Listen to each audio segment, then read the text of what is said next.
Oh, you've been waiting for this one, haven't you? It's a TV exclusive for you here. So Keir Starmer, the Prime Minister, revealed this week that a visit to the home of a voter in Oldham a decade earlier had made him realise that his party had got it wrong on immigration. Pensioner Joyce Todd warned the then future Prime Minister that uncontrolled immigration was having a negative effect on her neighbourhood, with fly tipping and drug dealing changing her street beyond recognition. And explaining this back in 2015, she said she felt the need to prove that she was not racist. Mrs Todd, a lifelong Labour supporter, had been thrust into the public eye since the Labour Party conference last week. She admitted she will never vote for the party again, adding she doesn't believe a word the Prime Minister says. I think Joyce, who is joining me now, Joyce, fantastic to have you. I think you are a representative of many people across this country, Joyce, and thank you so much for coming on to GB News to talk to us, because of course it's all about hearing the voices of people up and down this country, and that's what we're here to do. Joyce, why did you start by telling me what it was like to have the now Prime Minister in your home? Well, it was quite an honour, actually, to be honest, at first, and the conversation went all right, and it was quite amiable to start with, until I was accused of that he said he thought I was racist, and then that really upset me, because I am anything but racist. So I kindly asked him to leave the home. Did you really? Wow. Yes. This is my home, not his. You kicked Keir Starmer out of your home? Yes. Good for you. I think he's been kicked out of a pub before. I've never heard him being kicked out of someone's home. So he accused you of being racist in your home, did he? He said he suggested I was racist, yes, over things that I was saying. He suggested I was racist. Because you were... Is that because you were concerned about immigration in your local area? Yes, very much so. That's shocking. So the Prime Minister, who's now decided to get tough on immigration, what do you make of that, Joyce? Do you think it's really genuine? No, I don't believe the word that comes out of his mouth, I'm sorry. I really do not. And the way that he described coming into my home to start with wasn't correct. So if he tells what I would class as lies about that, then his policies will probably be lies. Indeed. So, Joyce, you've been a lifelong Labour voter, right? That's what you've said. Yes. Yeah. Why would you go now? What's the future for you? And who do you think is going to solve the crisis in our country? I actually don't think the crisis in the country can be solved very quickly, but I do think it can be solved. And I think we need someone like a Reform Party. At the end of the day, for years on end, we've had Tories, we've had Labour. So why not give someone else a change? Let's have some new blood in this country. We need it. And who would that be, do you think, Joyce? Nigel Farage and Reform. Do you think that's do you speak to many people in your area that share that sentiment with you? Many people in my area share that sentiment. And many people in Oldham Town Centre share that sentiment too. And Labour has nearly always held Oldham, always been a red wall, but I don't think it will be this next time. Have you had a random call lately from a strange number, maybe trying to sell you something or even scam you? If so, your info could be out there. That's because of data brokers, shady companies that scrape the internet for your personal details and sell them to marketers or even scammers. These days, scammers can even use AI to mimic your friends' voices and trick you into sending money. It's not just annoying, data brokers often target vulnerable people with high-interest loans or sketchy offers. But there is a solution. Incogni, the sponsor of this video.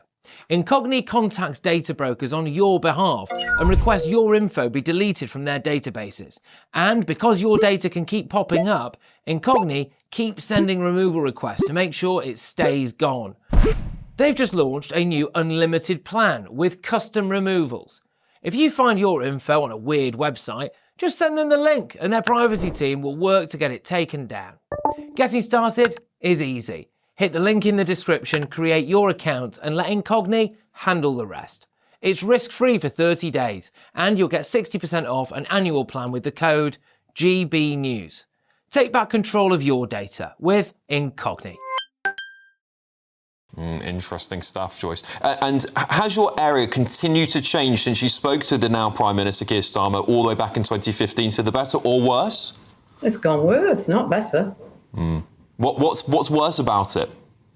Well, in the first place, the majority of I have lots of Asian neighbours who I'm very friendly with, but we have a lot of Eastern Europeans that moved into the area. They have no respect for the area. They play football in the street until 2 o'clock in the morning when people have to get up and go to work, because obviously they don't work. They dump rubbish everywhere. Quite often the council come round and clean up. Within 5 minutes, it's back again. Mainly mattresses and things like that. So to my thing, it seems that they sleep on mattresses all the time, which we do, but I think they sleep on the floor. They have the sunflower seeds.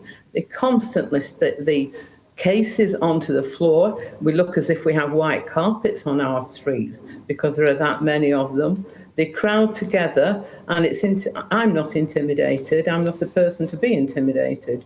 But quite a lot of people, especially ladies around here, won't walk down the street when they gather together in, 15, 20 men outside one shop, and they don't want to move for you. They don't want to integrate with us. They don't want to do anything of our culture. They just want to keep to their own culture. But if I went to live in another country, I would have to accept their cultures, I'm afraid. Absolutely right, Joyce. And nothing you said was racist. These are genuine concerns people up and down the country have had. And I'm ashamed that the Prime Minister would call you racist. I'm ashamed of that. I'm ashamed that a politician in this country would stoop to that level, particularly in someone else's home, or at least allude to it.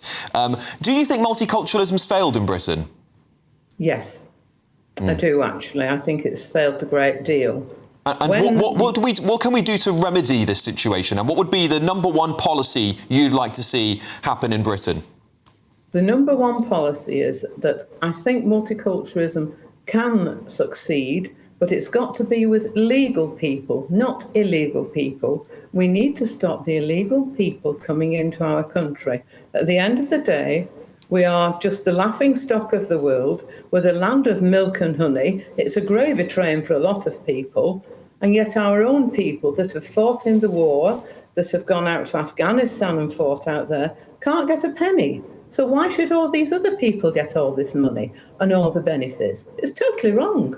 And Joyce, just to go back to something you were talking to me about earlier, because you said people in your area, of course, share your opinion that it's got worse and worse and worse in Oldham. Has there any of them felt tempted to leave?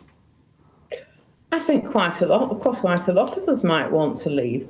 But the way that the area has gone and all these immigrants that are now in the area, I'm afraid we won't get the money for our property anymore.